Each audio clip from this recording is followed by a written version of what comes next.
பொன்னமராவதி செய்திகள். புதுக்கோட்டை மாவட்டம் பொன்னமராவதி மீனாட்சி திருமண மண்டபத்தில் திமுக இளைஞரணி செயலாளரும் தமிழ்நாடு துணை முதலமைச்சருமான உதயநிதி ஸ்டாலின் பிறந்த நாளை முன்னிட்டு பேரூர் கழகம் சார்பில் எளியோர் எழுச்சி நாள் பொதுக்கூட்டம் நடைபெற்றது. தமிழக சட்டத்துறை அமைச்சரும் திமுக புதுக்கோட்டை தெற்கு மாவட்ட செயலாளருமான எஸ். ரகுபதி தலைமை வகித்தார். பொன்னமராவதி பேரூர் கழக செயலாளர் அழகப்பன் வரவேற்புரை வழங்கினார். பொன்னமராவதி திமுக தெற்கு ஒன்றிய செயலாளர் அடைக்கலமணி முன்னிலை வகித்தனர். தலைமை கழக பேச்சாளர் ஆரணி மாலா சேமதி பார்கவி உரையாற்றி நலத்திட்ட உதவிகள் வழங்கினர்.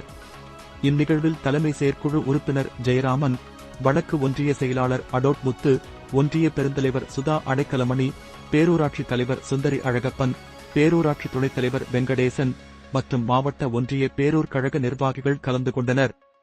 பொன்னமராவதி செய்திகளுடன் தொடர்ந்து இணைந்திருங்கள். வணக்கம்.